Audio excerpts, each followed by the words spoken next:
Focus में click कर काम का नहीं लगा बट वैसे सुनना ही तो है audio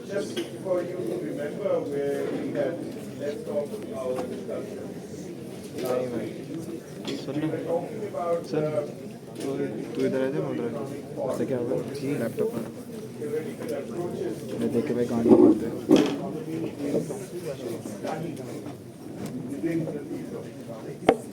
And these are the specific schools of thought that we started with them.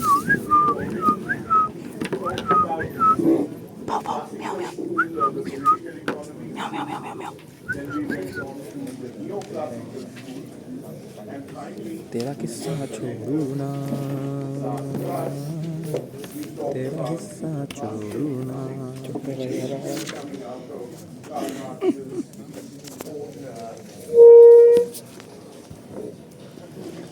Karl Marx's own theoretical framework he developed across 3 volumes of his major work, Capital. Now, I'm not going to repeat what we already said or talked about. Just one point I remember, I probably will make clear, that Marx, like other political economists or other pioneers of classical economics thanks before, भाई कलम looked at the society in terms of classes, or groups of people with distinct economic interests. Now, while people like Smith or Ricardo or Capital talked about primarily 3 classes, which for them were important building blocks or analytical building blocks about any economy.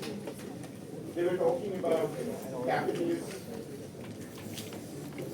Hey, do I really have to do this every day? Can we not have your discussions, chit chats? Right? And it takes me a lot of effort to keep doing this every day. And stopping and starting and stopping and starting.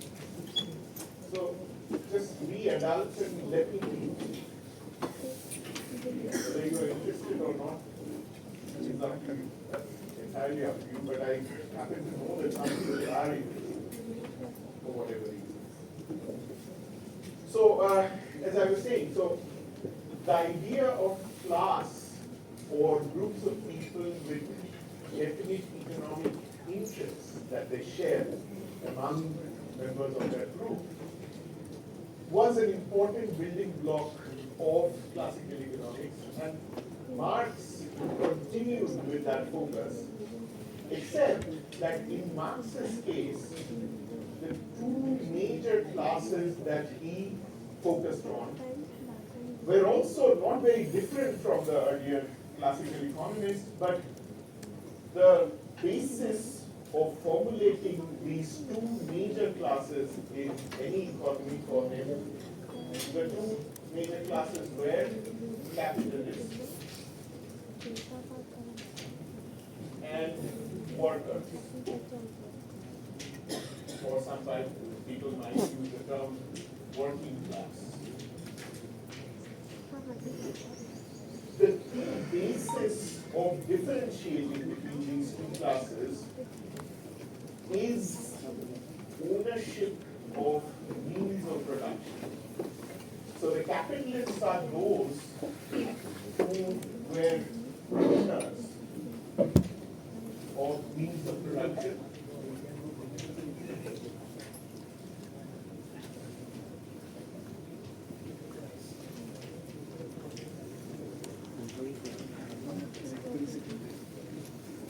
While the working class or members of the working class or workers were by definition were people who didn't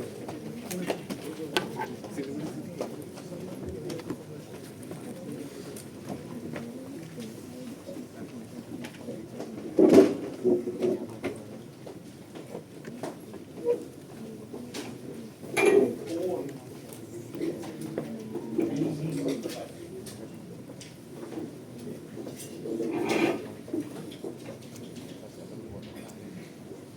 Now, means of production is the key element here, which distinguishes whether you are a capitalist or a worker. Means of production, very broadly speaking, are any item, any piece of machinery, basically, through which you can produce economic value. So in other words, labor on its own cannot produce economic value, while on the one hand,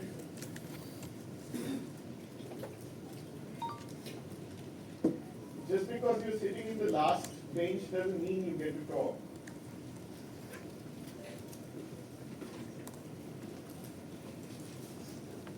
I mean, that's not how benches are arranged, that you get to be at the last bench and you can do anything you want.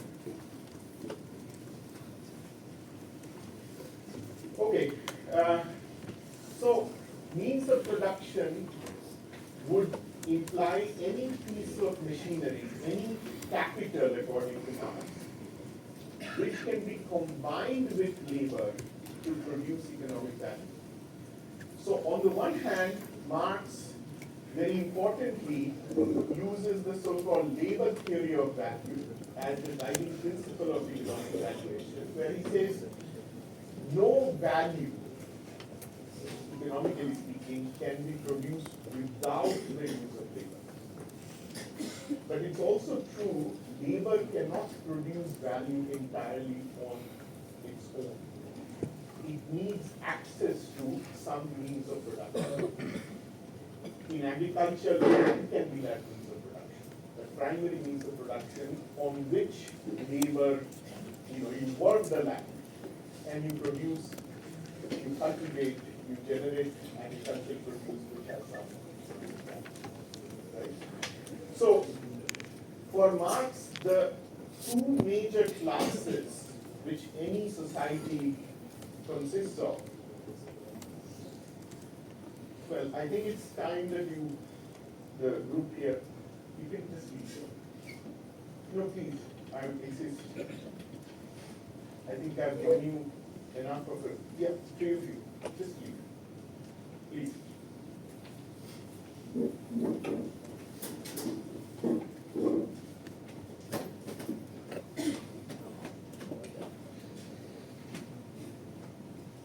I'm sure others might want to leave. Take your pick, but leave before your attendance happens. Given the entire purpose of being here is for attendance. You need to, there's a deal that I thought we had, that you will not disturb me and you get your attendance. If you're not keeping your part of the deal, then it doesn't work. Definitely doesn't work for me. Okay. Right. I guess I was saying something which I forgotten.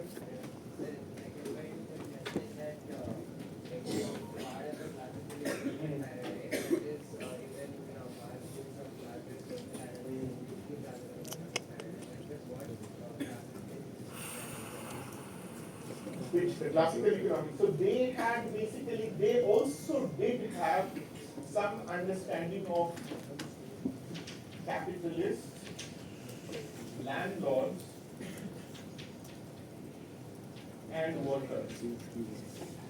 So in some sense you can see that there is a similarity in the class division of society.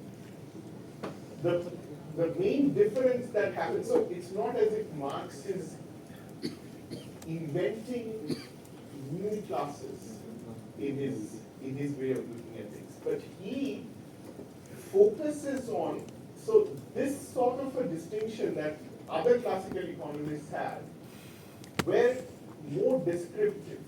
So they were saying, okay, these are the important groups of people. Landlords, they have their own interests. Capitalists, the new capitalists, but remember when Smith or Ricardo is writing at the end of the 18th century, early 19th century, there is a transition happening where power is moving from the landlords to the newly emerging capitalist class, the factory owners and so on and So they were focusing on what they saw were the key stakeholders in society. So workers obviously they knew was the source of all labor as well, all value as well. But Marx comes and makes a simple but very potent analytical distinction between owners of means of production and workers who do not have any or own any means of production. And therefore, what they do is they offer their labor power to those who own means of production, to be hired by those who own means of production. So Marx in many ways would like to, if not combine, but look at landlords and capitalists in a similar way, because these were two classes which were similar because these class of people had ownership of means of production. In case of the traditional capitalists, you had machinery, you had a factory shade or a warehouse. The landlords primarily had land, but land was also, analytically speaking, very similar to having a factory or having a machine.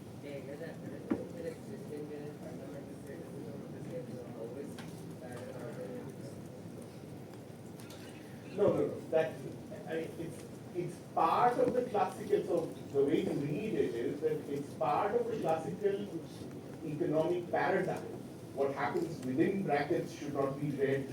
But it's distinct in its fundamental criticism of the same. So the basic means to say that the three classes, so the two classes are the same, but Yeah. the way is approaching. No, but its main, the criticism is something that I can't get into. Because Marx, in many ways, would be considered as part of classical political economy. But in terms of his concerns, in terms of how he analytically looked at the economy or society, but ultimately where he differed from other classical economists is that he comes up with this is what I would call a fundamental critique of the system as it exists. So Marx is a much more critical thinker who is not only describing or understanding what capitalism is, but he is inherently critical of capitalism as a system. So in that sense, Marxian economics can be seen as a critique of classical political economy. Classical political economy was much more, I would say, comfortable in many ways with the way things were evolving. So they were understanding capitalism, but without necessarily this critical outlook that Marx brings in. But how exactly that happens is something that's beyond the scope of this class. So this is the only thing I wanted to add, that while both these both Marx and the other classical economists were thinking in terms of class, the understanding of class was slightly distinct. The classical economists were looking at class as a descriptive category, that these are the, important groups of people who are there in any economy. While Marx's understanding was much more analytical, because he was not simply saying, oh, there are capitalists who own factories or machines. He's simply saying that what they own is the means of producing something. The only thing they lack on their own is the labor power to work with those means of production to produce that. So it's the ownership or lack of it which defines the two classes. If you own means of production, you are a capitalist. A capitalist need not be a very big factory owner. It could be, in this way of distinguishing or understanding classes, somebody who owns a small, let's say, copy machine here in our library, above our library. He owns a copier. In some sense, he would be a capitalist as well, because he will have ownership of means of production. How he uses it, it's such a small piece of capital that he doesn't need to employ other people to work for him. But you can think of huge copying shops or copying, shops of some kind, bigger shops where the person who actually owns the copier is not somebody who is making the copies. He actually engages or employs labor or workers to do the copying for him. But in terms of owning the means of production, both the person who is here, who is doing the work entirely himself, is as much a capitalist as somebody who owns a big capital. Yes?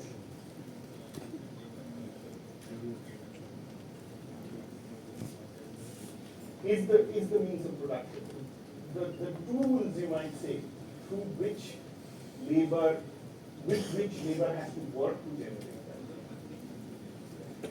Ultimately, yes. So that's why you have labor theory of value saying that ultimately all sorts of value is labor.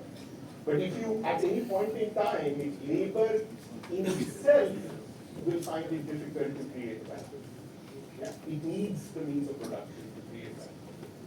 And that's what the capitalists would provide labor with. Yes.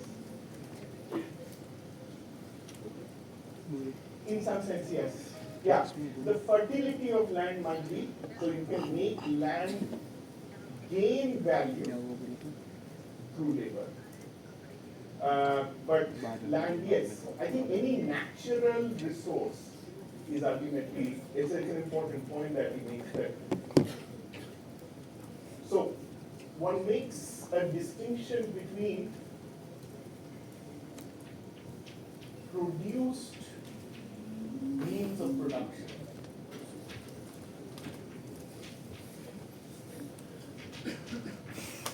versus natural.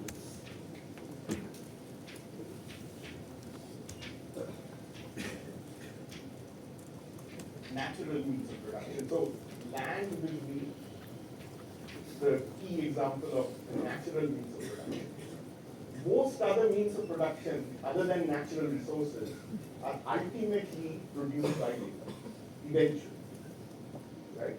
A machine has labor inputs. It has, let's say, iron and steel which has gone into it. But it also has labor.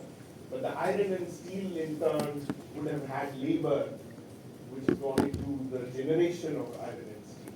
So the only thing that you finally cannot trace back to labor and labor, only labor, would be the natural resource.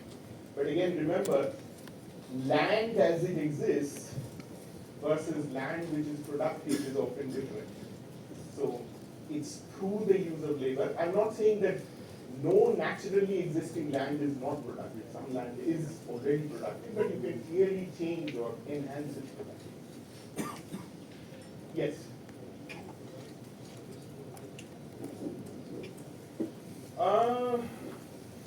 No. No, because, I mean, people who, if you are running an enterprise which produces value by providing services, yeah, you are as much of a capitalist as somebody who deals in producing tangible things. So goods and services both is the domain of capitalist production. The main thing is that you are generating economic value using labor and some non-labor means of production. Yes? I mean, it's very, we possibly think of like programmers without your hardware, without the software, like you can possibly think of a very narrow again domain in services which is pure human labor and nothing else, right? I mean, you being a doctor, well, these days, again, I mean, how many doctors just would use nothing but just their body and their mind to treat? There will be n number of other paraphernalia they will need in terms of tests, etc., investigations. So I think you can potentially think of certain services which uses just labor and nothing else, but most complex services that we are used to, modern services, would have some means of production attached. Okay, let's move on to the next major block of ancient economics. As the name suggests, like Marx, this is named after the British economist John Maynard Keynes, who was around from the 1880s to 1946, I think, or 1870s, probably. I've forgotten when he was born, but his sort of time span when he was really active and powerful was from the 1910s all the way to his death in the late 1940s. Now, and he was what is called British elite. He was Lord Keynes, Lord somewhere, and he was for a long time professor at Cambridge, and had, basically a very, very elite upbringing and elite sort of social circle that he belonged to. The key idea of Keynesian economics, and it's essentially coming out of this very famous book that Keynes wrote in 1936 called The General Theory of Employment, Interest and Money. Again, very often people just use general theory to refer to this book.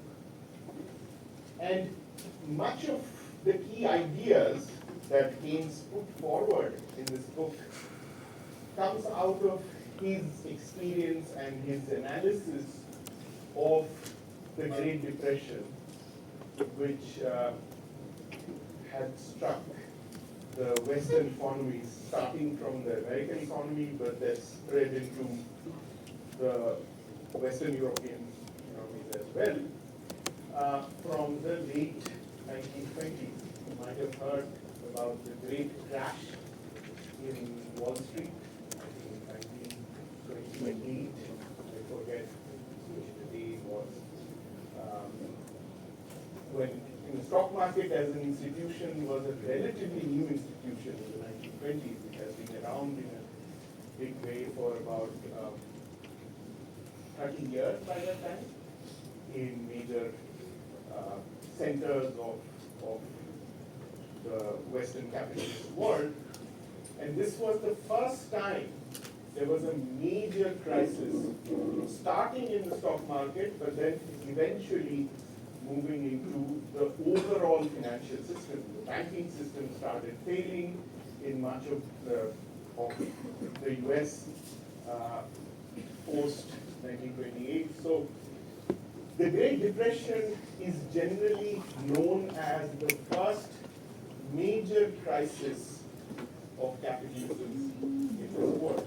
So capitalism as a system came into maturity in the late 1800s, as you probably know by now. And this was seen as the first major crisis of capitalism. Now, one can talk a lot more about what exactly constituted that crisis, but the key issue that people have focused on, and I think they are justified in focusing on that, is the huge unemployment that was created due to the result of this Great Depression.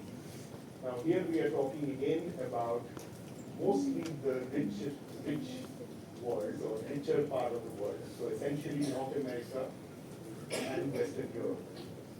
There's also the context of the First World War, which has just ended about 10 years back, 9 years back, and then how that has generated new kind of economic relationships between the colonial powers in Europe and the colonies that they have in different parts of the world.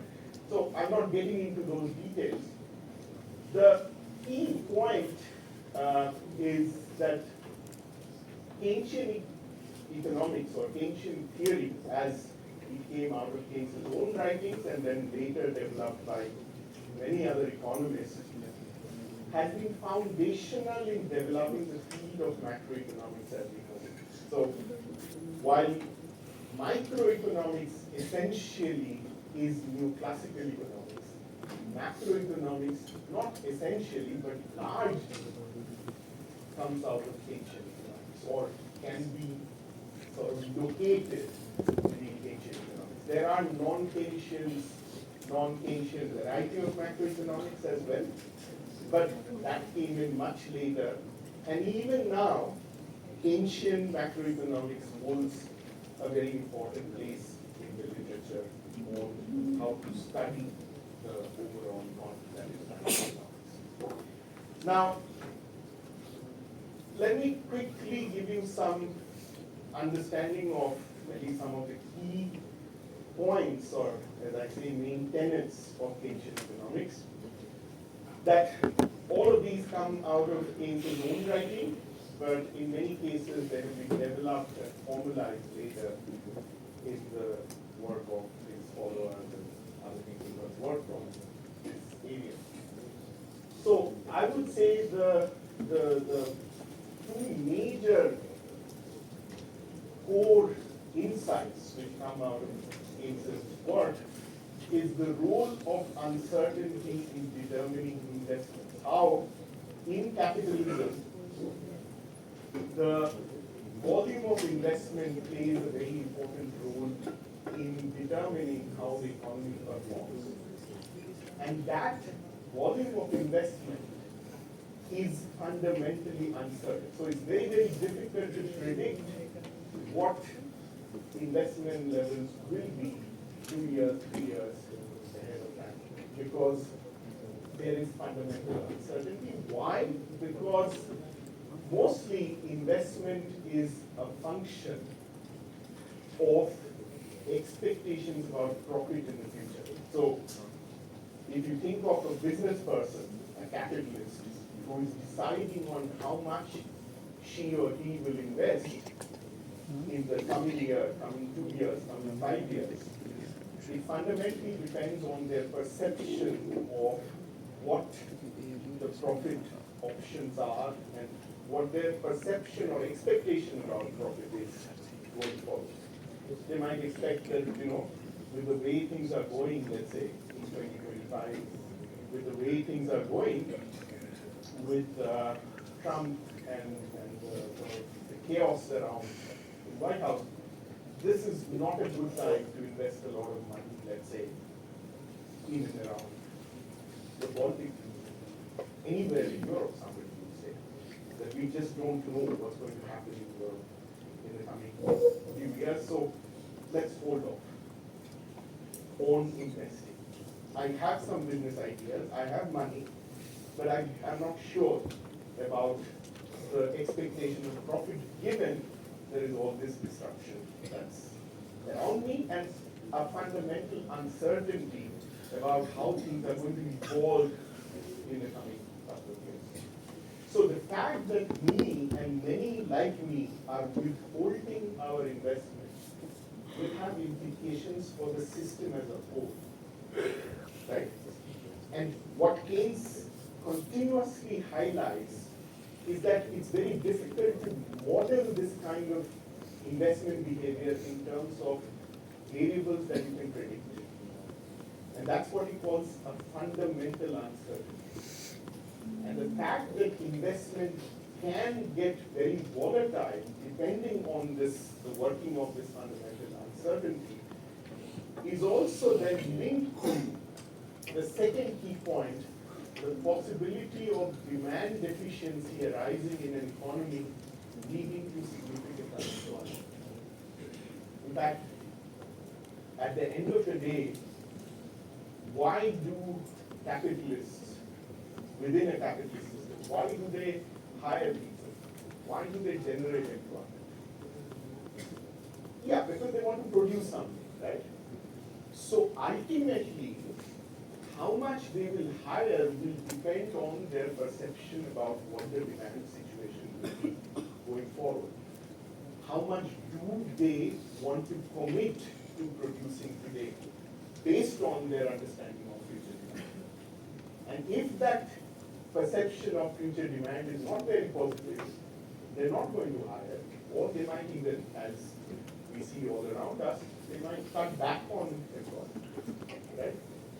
So this fundamental uncertainty about future investment is also very, very intimately connected to what happens to the level of demand in an economy and therefore the extent of employment creation.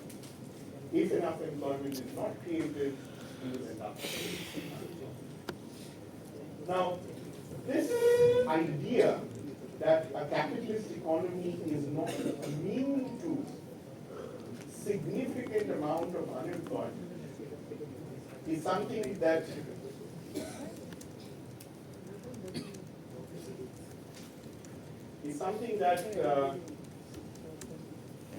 that came out of Keynes's own experience with the Great Depression, where one could actually see 25–30% unemployment being, levels of unemployment being as high as 25–30%. That is, out of 100 people who are looking for jobs, 30 are not able to get jobs, which is by any means a very high and possibly by every standard an unacceptable level of unemployment. Unacceptable in the sense that a system cannot survive with that level of unemployment.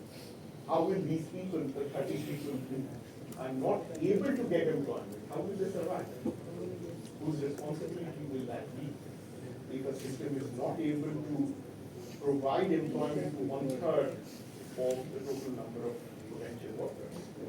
So, this crisis, so Keynes's ideas were based on his experience, first-hand experience of overseeing, in some sense, the Great Depression period.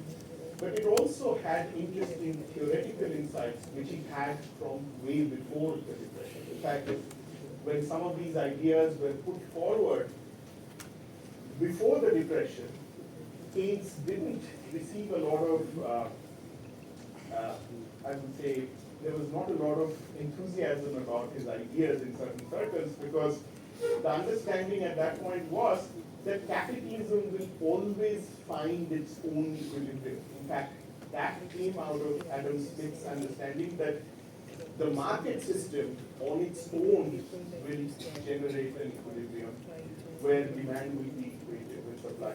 So, if you let the market system function on its own without the government, intervening in any way, the market system will generate an equilibrium which is optimal. Keynes comes and essentially highlights that that's not the case, both based on the experience of Great Depression, but also theoretically making it clear that the typical conditions under which capitalism functions, there is nothing inbuilt in that system to avoid this kind of disequilibrium, where demand is not equal to supply. Essentially, unemployment is a situation where the supply of labor exceeds the demand for labor. There's a number of people who want to work, and the number of people for whom there is work is not matching. Right? So it is a potent case of disequilibrium. So in that sense, Keynes's economics can be seen as a rejection of Adam Smith's understanding of market as a self-equilibrating mechanism. The main policy prescription that comes from Keynesian theory is actually probably the most long-lasting contribution of Keynes, which is the idea that the government has a necessary role in boosting demand through public investment. In fact, a lot of these Keynesian prescriptions were actually tried out in the United States post the initial bout of the Great Depression. And in fact, the US was the lab in some sense where Keynesian policy was tried and found to be largely successful. what happened in the United States in the early 30s is largely following Keynes's prescriptions, because remember, he was at that time an extremely influential uh, economic thinker and policymaker in Great Britain. And given, of course, the age-old ties between Britain and the United States, Keynes actually started being influential in American policy circles as well, particularly post-Great Depression. And following Keynes's ideas, the American state or the American government started investing a lot of money in generating public employment directly. So if, I mean, many of you might have already been in the United States, but even if you haven't, you might have seen through films this huge highway network or freeway network all across, the road network, and the very well-known national parks that we have all over the US.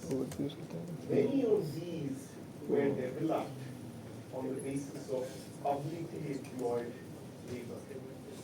And it happened, if you look back, a lot of this labor was employed right around the time of Great Depression. So the idea is just put some money in their hands and make them do something useful. In the process, you're adding to the total demand, because these people are getting employed. They are adding to the demand for other goods and services. And slowly, that extra demand which comes out of public spending through generating public employment is gradually taking the economy out of that kind of a depression by adding to, so capitalism in itself, or the private sector in itself, is not able to generate that demand. The government is now put in the role of generating demand. And slowly, as demand starts picking up, a lot of the capitalists now are more certain, or let's say less uncertain, about making their own investments. Because there is a general uptick in the economy, and people start feeling more relaxed about their potential, income streams coming. Because when you know that I'll have a job in 6 months' time, even as a consumer, you'll be more relaxed in how you plan out your consumption. You'll be ready to spend money on things just beyond your food and basic necessities. But if you, as even an individual consumer, you are always thinking, I don't know if my job will be there tomorrow. And definitely if you don't have a job to start with, you will obviously not be, even if you have that cash with you, you'll be saving all of it because of this uncertainty. The same kind of uncertainty is also very much there on behalf of the investors, where they're saying, I don't see this market picking up in 2026 or 2017, so I'm not going to invest. But if I see the demand levels are going up, it seems employment levels are increasing, there are more people who have more money to spend, even as a potential producer, I'll feel more encouraged to invest. So this is the basic idea itself. Ultimately much more complicated. I'll give you a very, very basic gist of the Keynesian policy through which the government needs to play the role of rescuing a system that is in depression. Depression, which is the result of deficiency in demand. Yes. There's a lot of economic crisis where due to problems being built up because of risky economic practices. Like in 2008, the 2008 crash was caused due to crashes in the housing market, which is property banks in order to generate money and given loans, etc. to people without validating the credentials. And then if the government starts, pumping in money, rescuing banks, etc. Well, it depends a lot on what the government is spending its money on. So in fact, the original Keynesian recipe was to put money not into banks or the financial system to take them out of crisis, but give it to people who are lacking jobs. So there was, the idea was to directly fund employment rather than essentially not only not penalize, but rescue banks who are responsible for the crisis they have put themselves into in the first place.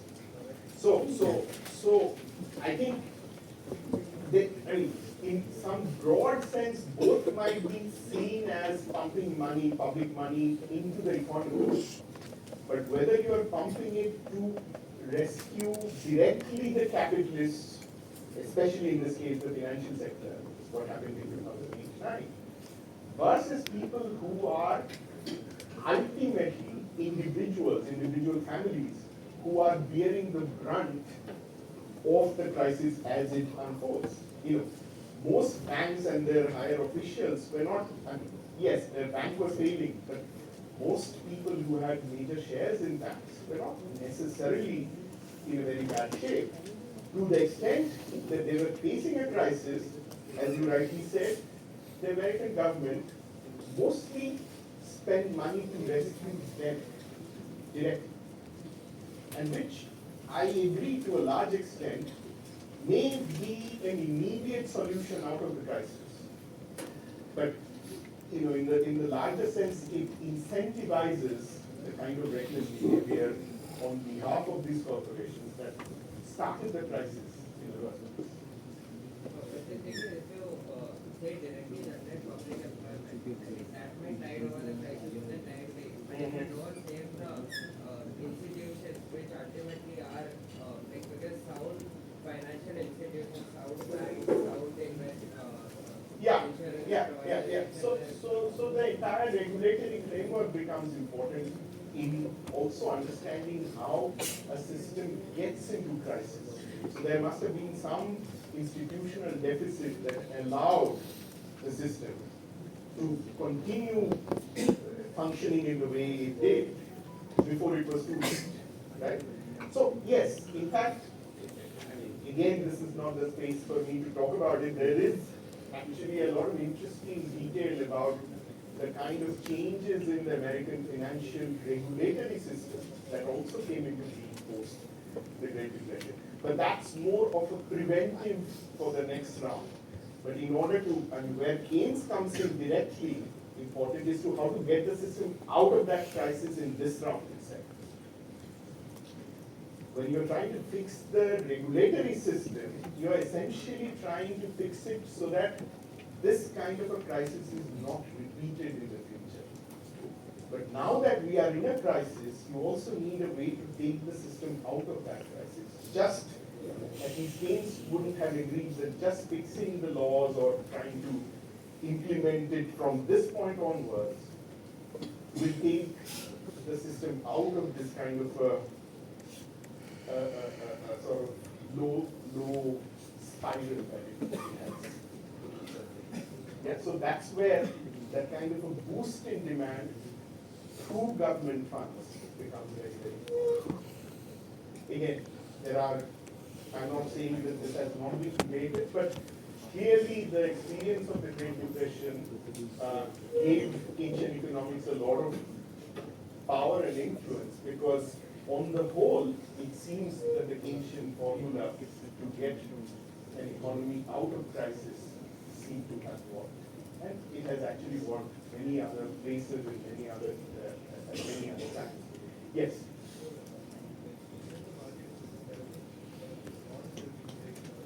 Equilibrating, yeah. Mm-hmm.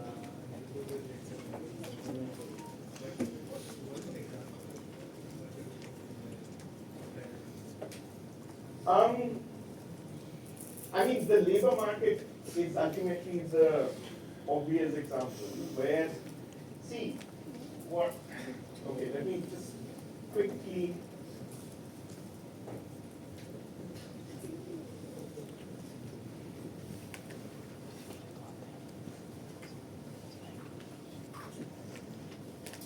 much of Keynes's ideas, if you want to simply see it formalized, would be, it's best to think about the labor market. So the market for labor. like other markets, so this is quantity of labor, this is the price of labor, which is the wage rate. Okay.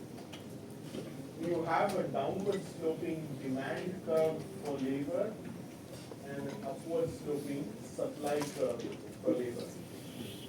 Now, the Keynesian sort of disequilibrium happens when at a certain wage, the supply of labor outstrips the demand for labor.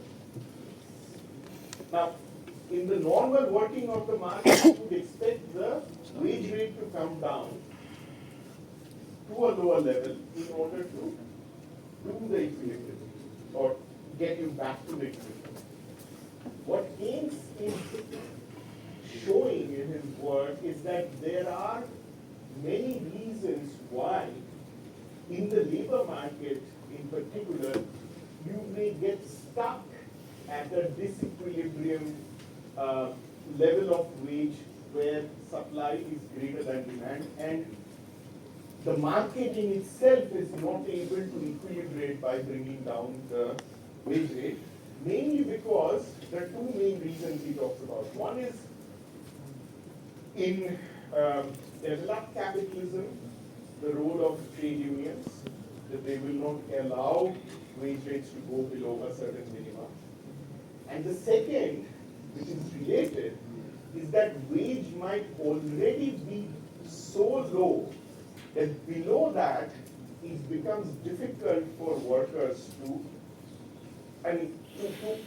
essentially accept any wage below that, because you are already at a subsistence level.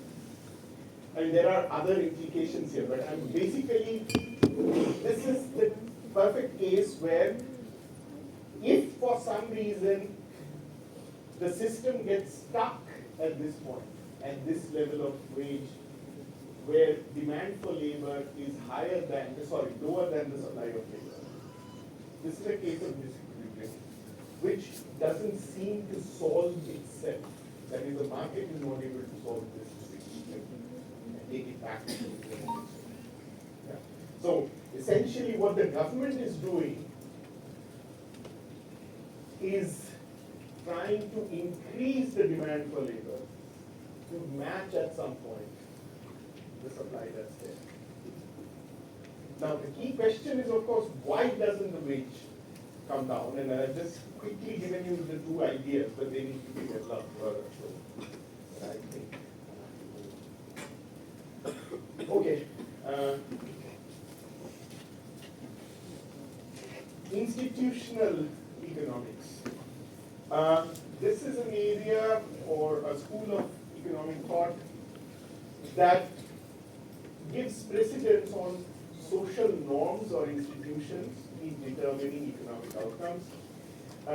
It originally started as a coherent body of work in the late 19th century, in the 1890s, I think, in the United States, and was an active line of economic research till the 1930s.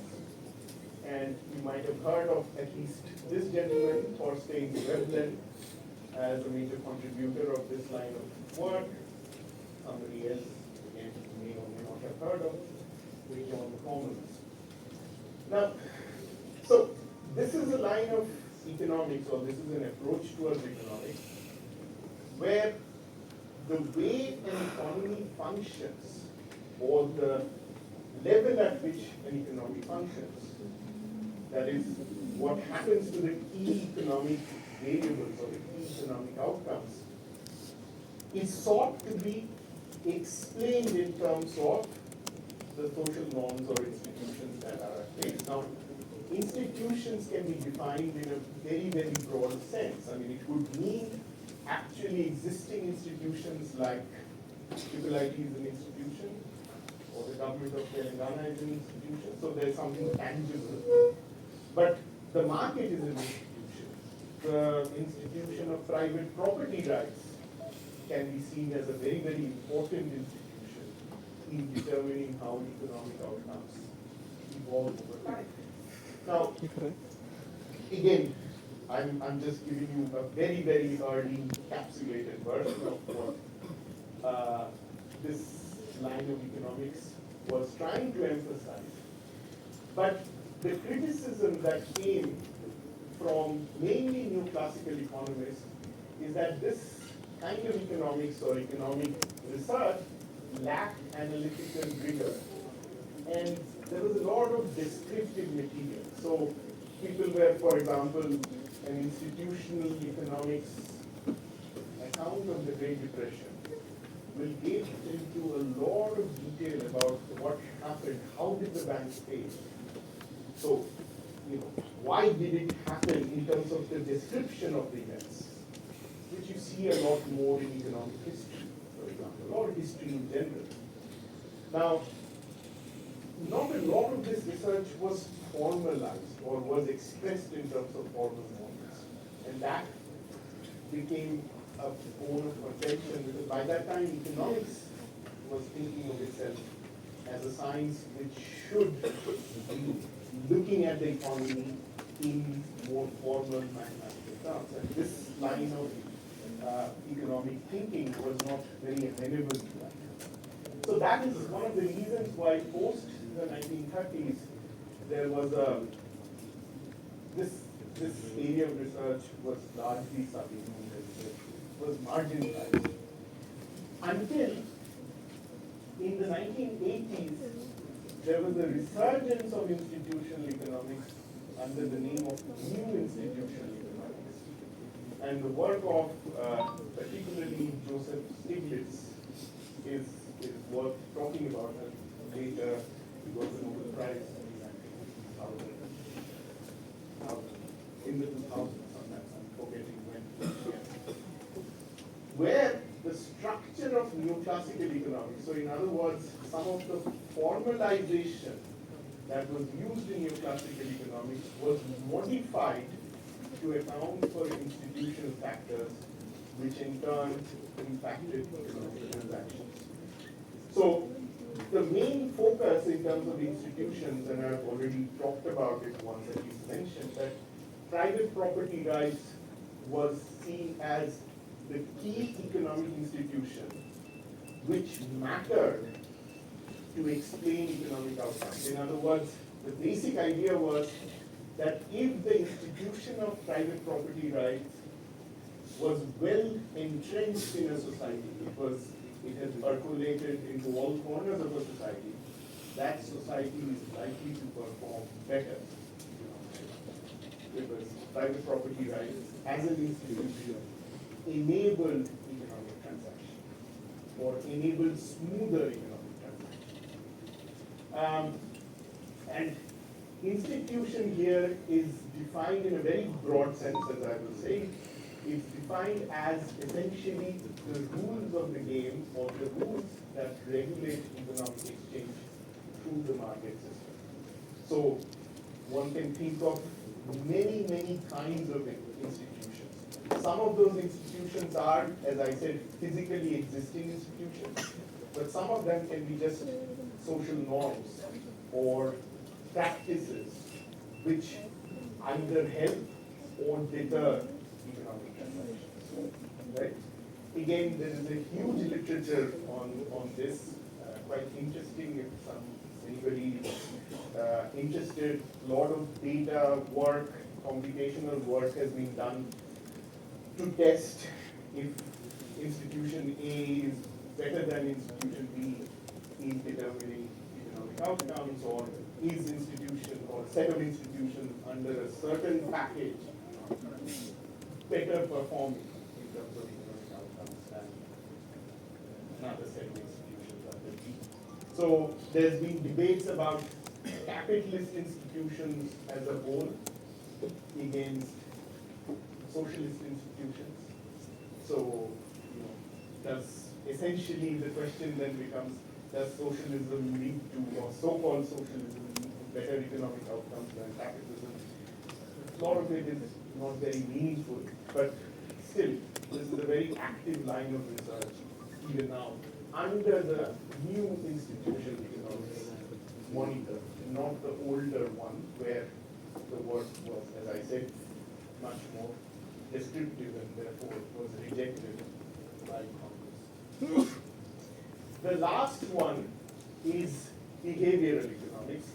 This is something you might have heard of. Chances are you've heard more about it than many other approaches to economics. In fact, in IIIT, till a couple of years back, there was a course offered in neuroeconomics, which is a variant of behavioral economics, a particular, I would say, subset of behavioral economics. Now, what does, as the name suggests, this takes human behavior seriously. So in trying to understand how economic decisions are taken, you need to understand how the human mind works. How do human beings behave? Under what constraints? How do they behave under different sets of constraints? In some sense, this is really an extension, or rather a modification of the new classical school of thought, of economic thought, where in the new classical school, human beings were assumed to act rationally and in selfish ways. In the sense, they were always motivated in adding to their own selfish gain, whatever that is. It could be some sense of well-being, it could be profit, whatever it is, whatever makes them feel better about themselves. They will be seriously motivated by an objective of maximizing that behavior. And that would be considered as rational behavior. And that used to be taken as an assumption. It was taken as an unquestioned assumption. That much of neoclassical economics starts with that assumption. But of course, people do. Now, behavioral economics is actually trying to look at this entire question of taking decisions in a more realistic way. And as Arjun Chand says in his book, the behavioral school is so called because it tries to model human behaviors as they actually are, rejecting the dominant neoclassical assumption that human beings always behave in a rational and selfish way. There are many scholars, but Herbert Simon is definitely the best known behavioral economist. Started out as a scholar of psychology, but then soon moved to this domain of behavioral economics. Now, in what sense do behavioral economics reject the notion of rationality? They actually come up with this idea of bounded rationality, which is, you might say, a lesser order requirement to be rational.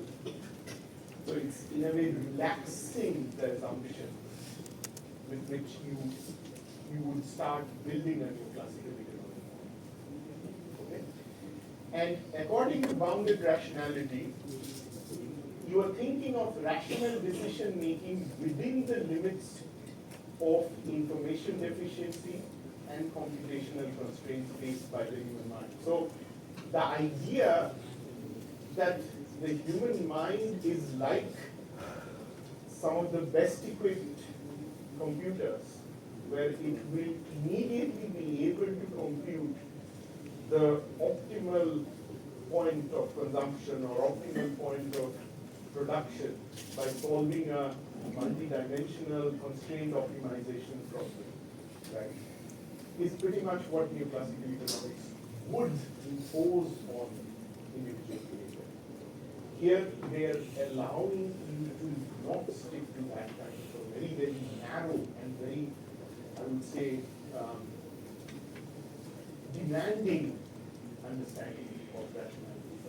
They do it in various ways, and to the extent they deviate from the classical conceptions or the narrow conceptions of rationality, their models therefore become quite different in terms of the results that you get out of those models.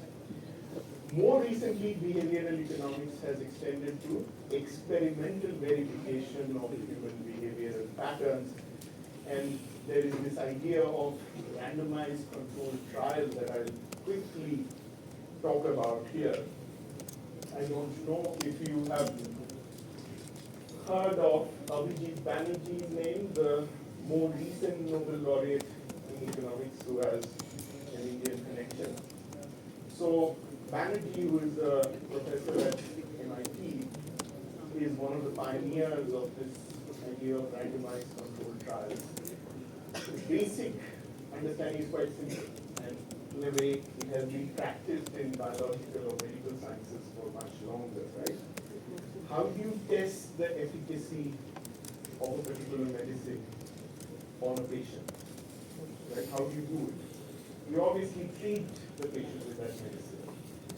But in order to understand or in order to clearly separate out the specific impact of the medicine on the condition of the patient, what is typically done is that you take a bunch of individuals who are suffering from something, I mean, let's say cancer of a certain kind. And then what you do is you randomly assign groups to the cancer patients into one group who will receive the treatment, that is, they will be treated by this new medicine, and the other group who will consist of the control group. That is, they will be otherwise as similar as possible to the treated group, except that, so they are all suffering from the same disease, except that you randomly assign the treatment to some people in that group. The other set of people are not being treated. Or maybe they are receiving other kinds of treatment which was already being, both all cancer patients, suppose, receive certain conventional, well-tested therapy already.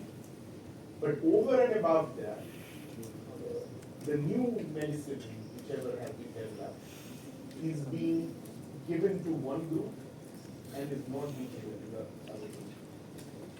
So the idea is you let the medicine, whatever is the period through which the treatment is supposed to take effect, maybe 6 months, 8 months, whatever it is.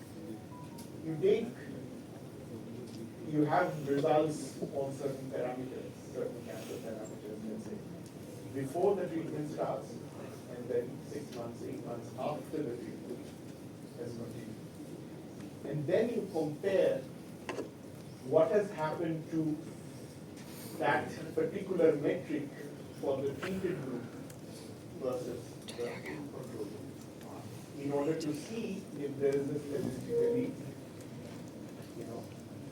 significant extra effect on the treated group. The understanding is that other than the treatment, everything else was the same.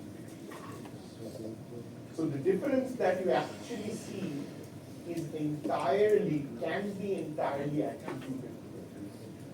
And to the extent you see significantly different outcomes, especially in the positive direction, then you say that, of course, you don't do it just for one experiment. You do it in various parts of the world or various labs. You repeat it a few times. Although nowadays one hears that often medicine companies don't even wait for multiple trials.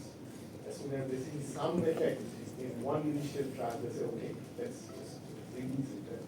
If the regulator is okay with that, then you get those kind of drugs which are not properly tested. But the idea is that you should repeat it a few times to check the robustness of your result. Then, if you still find the same positive sort of difference between the treated and the control group, then you say your medicine is active or medicine is effective rather than effective. So the same kind of structure of experimentation is used by people like Banerjee and others, where let's say you take a group of 4 people and similarly randomly assign one section of that population or that group with some sort of an intervention that is funded by the government, maybe some microcredit loans which are given to the poor people so that they can start their own business or whatever. The control group is of course not given those loans, right? That's a big ethical question. At times they don't. At times they don't. So there are, I'm obviously giving you a very, very basic example. Things have started changing. People try to get past this ethical consideration, saying, well, can we not use a temporal randomization exercise that in the first year, the government doesn't have enough money anyway to handle all the poor people. So I'm going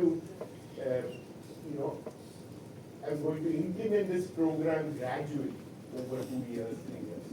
So let's try to use that variability over time to see people who received it at the beginning versus people who didn't receive it at the beginning.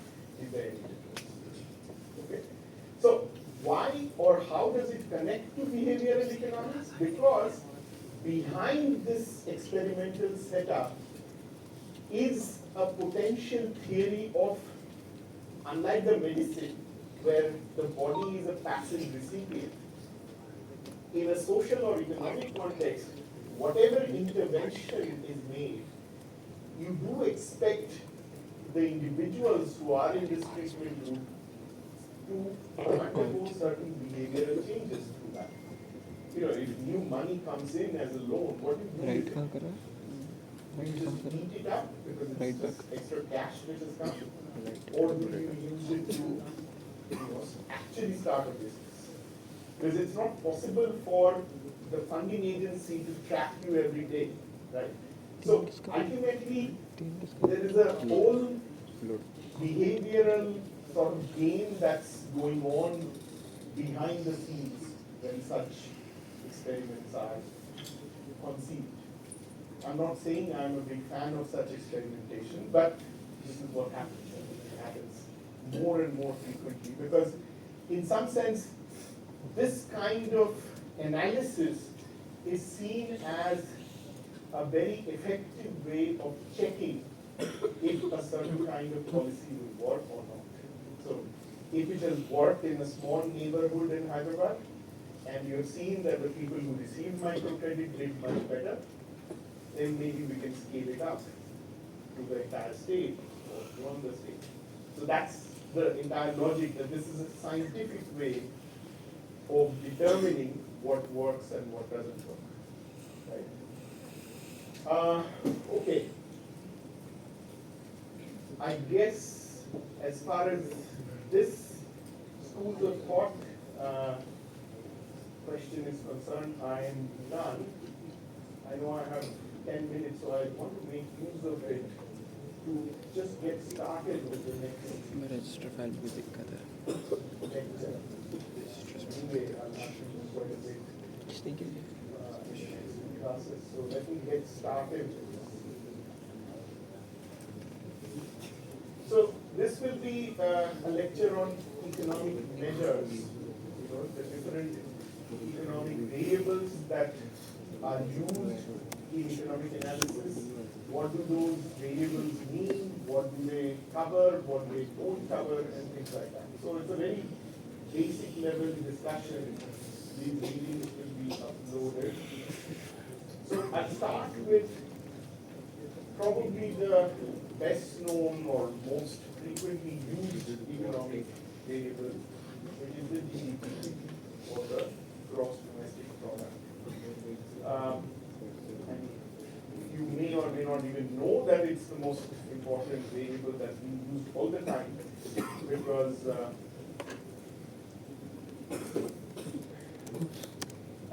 what makes you do this?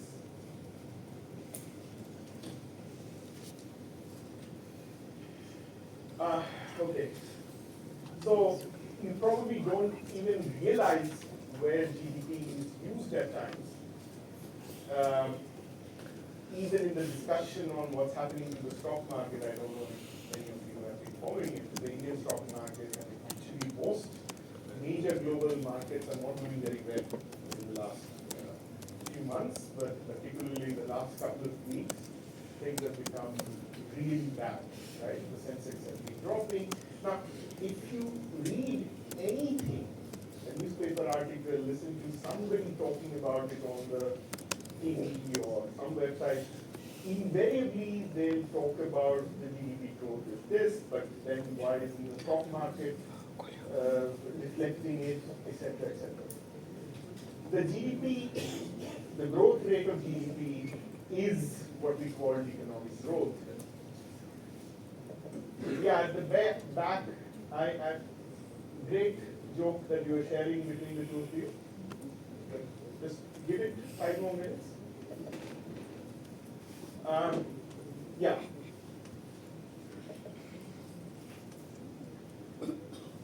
So, what is the gross domestic product? We talked about, I mean, what I was just mentioning is the growth of gross domestic product. So, when we say growth rate, we are essentially talking about the rate of change of gross domestic product per capita.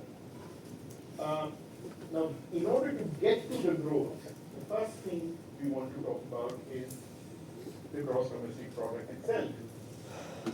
It's simply defined as the monetary value of all final goods and services in an economy within a particular time interval. Mostly, typically it's 1 year. At times you also report quarterly figures. So in that case, it will pertain to a particular quarter, right? So I think if we start with that initial definition, the monetary value of all final goods and services in an economy within a given time period, each of those sort of parts of the sentence has actually interesting ideas ingrained in them. So let me start with the very first one, which I'm not even explaining here. Why do we think in terms of monetary value of goods and services?